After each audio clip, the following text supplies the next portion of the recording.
बहुत समय पहले की बात है। एक छोटे से गांव में रामू नाम का एक किसान रहता था। गांव में रामू की एक छोटी सी जमीन थी जिस पर वह खेती किया करता था। उसकी जिंदगी का एक ही सपना था कि वह अपनी जमीन पर अच्छी फसल लगाए और अच्छा मुनाफा कमाए, जिससे वह अपने परिवार के सारे सपने पूरे कर सके। रामू का परिवार बहुत छोटा था। उसके परिवार में उसकी माँ शकुंतला और पत्नी सीता और उनका एक छोटा सा बेटा था जिसका नाम था भोला। रामू बहुत मेहनती था। वह सूर्योदय से पहले उठता और खेतों में काम करने निकल जाता। उसकी मेहनत और लगन के बावजूद उसकी फसलें अक्सर अच्छी नहीं होती थीं, क्योंकि उसके पास न तो अच्छे बीज थे और न ही सिंचाई के पर्याप्त साधन। फसलों की सिंचाई के लिए रामू को ज्यादातर वर्षा पर ही निर्भर रहना पड़ता था। फिर भी रामू अपनी स्थिति से संतुष्ट था और हमेशा भगवान का धन्यवाद करता था। उसी गांव में एक अमीर सेठ भी रहता था जिसका नाम सेठ धनराज था। सेठ धनराज बहुत लालची और निर्दयी था। उसने गांव के कई गरीब किसानों की जमीनें अपने नाम करवा ली थीं और उन पर ब्याज का भारी बोझ डाल दिया था। एक बार गांव में सूखा पड़ गया। कई महीनों तक बारिश नहीं हुई और किसान परेशान हो गए। रामू की भी फसलें सूख गईं और उसके पास खाने को कुछ भी नहीं बचा। उसकी स्थिति दिन पर दिन खराब होती जा रही थी।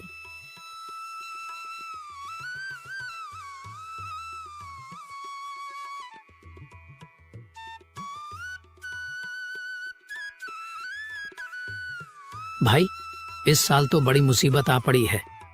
हमारे सारे खेत सूख गए हैं, फसल का नामो निशान नहीं बचा। अब हम क्या करेंगे?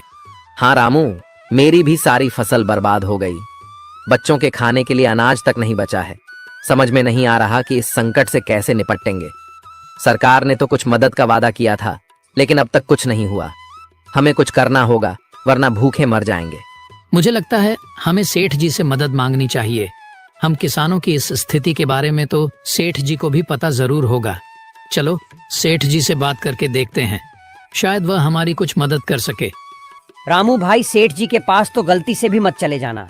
एक नंबर का लालची इंसान है। अभी हरिया ने कुछ दिन पहले ही सेठ जी से कुछ पैसा ब्याज पर उधार लिया था और उस सेठ ने हरिया का ब्याज इतना ज्यादा कर दिया कि वह चुका नहीं पाया और ब्याज न चुका पाने के कारण उस धनराज ने उसकी जमीन जब्त कर ली।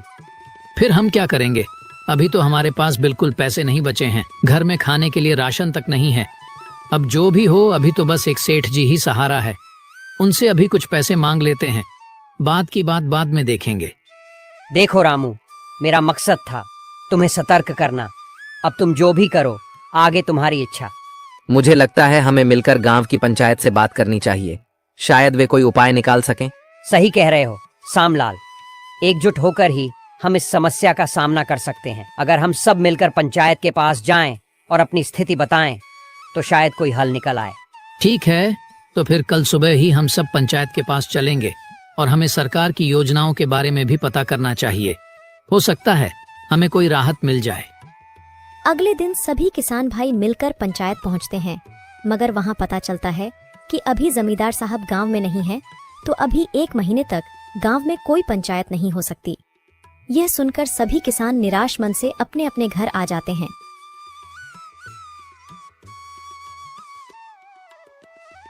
सीता, अब क्या होगा? हमारी सारी फसल सूख गई है, खाने को कुछ भी नहीं बचा। हमें कहीं से मदद नहीं मिली तो हम भूखे मर जाएंगे। आप ज्यादा चिंता मत करो, भगवान ने हमें अब तक संभाला है, आगे भी वह हमारी मदद करेंगे। हमें धैर्य रखना होगा। सीता, मैंने सेठ धनराज से कर्ज लेने का सोचा है। शायद वही हमारी मदद कर सके, लेकिन मुझे डर है कि उनकी शर्तें बहुत कठोर होंगी।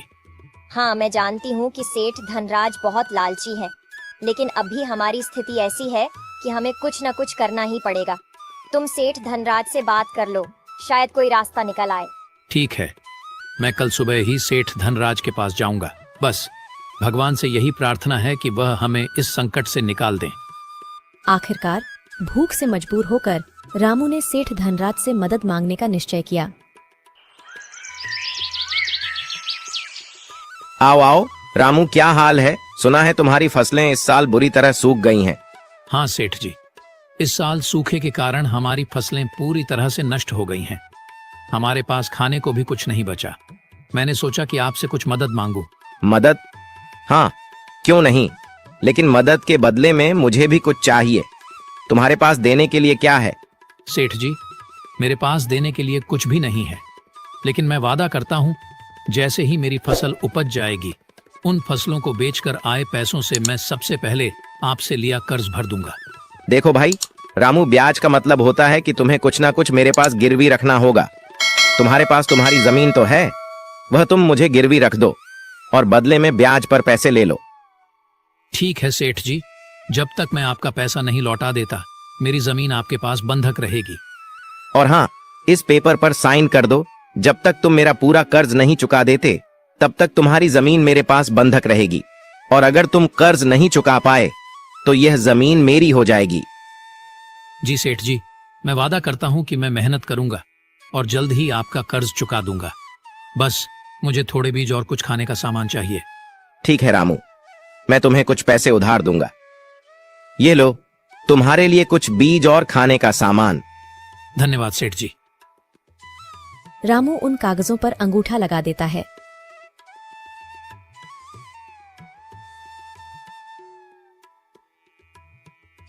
सीता सेठ धनराज ने हमें कर्ज तो दे दिया, लेकिन उसने हमारी जमीन बंधक रख ली है। अगर हम समय पर कर्ज नहीं चुका पाए तो हमारी जमीन उसकी हो जाएगी। हमें हिम्मत नहीं हारनी चाहिए। हम मेहनत करेंगे और इस साल अच्छी फसल उगाएंगे। हमारी मेहनत और ईमानदारी हमें बचाएगी। हमें बस एक दूसरे पर विश्वास रखना होगा। तुम सही कह रही हो सीता, हम मिलकर मेहनत करेंगे और इस बार हमारी फसल जरूर अच्छी होगी। भगवान हमारे साथ हैं। सीता, यह लो, इसमें कुछ बीज है और कुछ खाने का सामान। तुम अभी इन बीजों को संभाल कर रख दो। मैं कल सुबह उठकर सबसे पहले खेतों में बीज की रोपाई करूंगा, और इसमें जो खाना है वह तुम सबके लिए निकाल कर ले आओ। अगले दिन से ही रामू खेतों पर कड़ी मेहनत करने लगता है। वह खेतों में बीजों की रोपाई और रोज सिंचाई किया करता था। कुछ ही महीनों में रामू की पूरी फसल पककर तैयार हो जाती है, और अच्छे बीज होने के कारण रामू की काफी अच्छी फसल आती है। इस बार उसकी प्रार्थना भगवान ने भी सुन ली थी, और गांव में इस बार जमकर बारिश हुई। खेतों की सारी फसलें लहलहा ही रही थीं। देखो सीता, हमारी फसल कितनी अच्छी हुई है। अब हम सेठ धनराज का सारा कर्ज चुका सकेंगे। हाँ जी, फसल तो हमारी बहुत ही अच्छी हुई है। हम आज से ही कटाई का काम शुरू कर देंगे और जल्दी से सारी फसलों को बेचकर आए पैसों से सबसे पहले सेठ जी के पैसे वापस कर कर अपनी जमीन छुड़ा लेंगे। सभी किसान बहुत खुश थे। रामू ने भी अपनी फसलों को बेचकर अच्छा मुनाफा कमाया, और अब वह वक्त आ गया था जब रामू को सेठ जी से लिया कर्ज चुकाना था और अपनी जमीन को सेठ जी के पास से छुड़वाना था। सीता, फसलों को बेचकर हमें काफी अच्छा मुनाफा हुआ है। मैंने कहा था ना, हमारी मेहनत और ईमानदारी हमें बचाएगी। अब चलो जल्दी से सेठ का कर्ज चुकाकर अपनी जमीन वापस ले आएं। दोनों सेठ धनराज के घर जाते हैं। सेठ जी, यह लीजिए, आपके पैसे जो मैंने आपसे कर्ज लिया था उसका पूरा ब्याज मिलाकर ये पैसे हैं। अब आप हमें हमारी जमीन वापस कर दीजिए। यह तो बहुत ही कम पैसे हैं। तुम्हारा कर्ज अब पहले से भी ज्यादा हो गया है, क्योंकि तुमने समय पर ब्याज नहीं चुकाया। अब तुम्हें और मेहनत करनी होगी। पर सेठ जी, आपने तो कोई निश्चित तारीख नहीं बताई थी।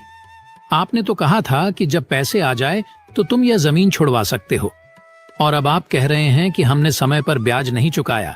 सेठ जी, मैं तो समय पर ही ब्याज देने आया हूँ। जैसे ही मेरी फसल पककर तैयार हुई, मैं फसलों की कटाई शुरू कर दी, और फसलों को बेचकर जो पैसे मिले उसे सीधा आपके पास ही लेकर आया हूँ।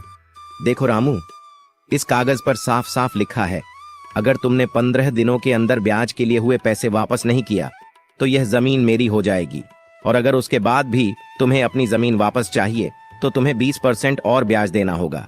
यह अन्याय है। हमने पूरी रकम चुकाई है। आप हमारे साथ ऐसा नहीं कर सकते। यही सच है। अगर तुम्हें अपनी जमीन वापस चाहिए तो 20% ब्याज का पैसा लेकर आओ। अब जाओ और ज्यादा मेहनत करो। अभी तो हम जा रहे हैं सेठ धनराज जी, पर याद रखना, मैं अपनी जमीन तुमसे वापस लेकर ही रहूंगी। तुम्हारी बेईमानी के बारे में मैं सारे गांव वालों को बताऊंगी कि किस तरह तुम गरीब और भोले भाले किसानों का फायदा उठाते हो। सीता और राम निराश मन से सेठ जी के घर से आ गए और सेठ जी द्वारा किए गए धोखे को गांव के सभी किसानों को बताया। ये बात सुनकर गांव के सभी किसान बहुत क्रोधित हो गए यह सेठ धनराज अपने आप को समझता क्या है। अगर ऐसा ही चलता रहा तो देख लेना एक दिन यह सेठ हम सभी किसानों को ले डूबेगा। हमें सेठ के खिलाफ कुछ ना कुछ तो करना ही होगा। हाँ, लेकिन सबसे पहले यह सोचो कि रामू की जमीन उस सेठ धनराज से कैसे छुड़वाएं। वह सेठ तो यह जिद करके बैठा है कि रामू 20% ब्याज और ज्यादा देगा तभी उसकी जमीन वापस करेगा। हमें पंचायत में जाकर इसकी शिकायत करनी चाहिए। अब तो जमींदार साहब भी घर आ गए होंगे। लेकिन मुझे लगता है एक बार हमें सेठ धनराज से भी बात कर लेनी चाहिए। अगर सेठ धनराज प्यार से मन जाता है तो ठीक, वरना फिर हम पंचायत में ही इसकी शिकायत करेंगे। सभी किसान मिलकर सेठ धनराज के पास पहुंच जाते हैं। सेठ धनराज जी, आपने रामू की जमीन को क्यों हड़प रखा है? आप उसकी जमीन वापस कर दीजिए। आपको रामू ने जब सारे पैसे दे दिए हैं तो आप उसकी जमीन वापस क्यों नहीं कर रहे हैं? तुमसे किसने कहा कि रामू ने सारे पैसे वापस दे दिए हैं? रामू ने बस कुछ पैसे वापस दिए हैं, बाकी ब्याज के पैसे देने अभी बाकी है। जब तक वह पैसे मेरे हाथ में नहीं आते रामू की जमीन वापस नहीं मिलेगी। देखिए सेठ जी, इतना तो हमें भी पता है कि आप ब्याज पर पैसे देने के बदले हम गरीब किसानों को बहुत भारी लूटते हैं। अगर आप रामू की जमीन सीधे सीधे वापस नहीं करेंगे तो हम पंचायत में जाएंगे, और अगर एक बार आपका नाम हमने पंचायत में दे दिया तो आपको भी पता है कि पूरे गांव में आपकी कितनी बदनामी होगी। तो आप सीधे सीधे अगर रामू की जमीन वापस कर सकते हैं तो कर दीजिए, वरना हम पंचायत में जाएंगे। पंचायत का नाम सुनकर सेठ धनराज थोड़ा घबरा जाता है। अगर यह बात पंचायत तक पहुंच गई तो पूरे गांव में मेरी बहुत बदनामी होगी। नहीं नहीं, मैं ऐसे होने नहीं दे सकता। लगता है इस रामू की जमीन वापस करनी ही पड़ेगी। एक काम करता हूँ, इसकी जमीन वापस कर ही देता हूँ। कम से कम गांव में मेरी इज्जत तो बनी रहेगी। अरे किसान भाइयों, इतना क्यों नाराज होते हो? एक जमीन ही तो है। ठीक है रामू, मैं तुम्हारी जमीन तुम्हें वापस करता हूँ और तुम्हें अब कोई ब्याज देने की भी जरूरत नहीं है। तुम्हारा ब्याज मैंने माफ कर दिया है। इस घटना ने रामू को सिखाया कि मेहनत और ईमानदारी से हर मुश्किल को पार किया जा सकता है। साथ ही गांव के लोगों ने भी सीखा कि एकता में बल होता है। रामू और उसका परिवार अब खुशी खुशी अपने खेतों में काम करते हैं और गांव के लोग भी मिलकर एक दूसरे की मदद करते हैं। इस प्रकार गरीब किसान रामू ने अपनी मेहनत, ईमानदारी और गांव की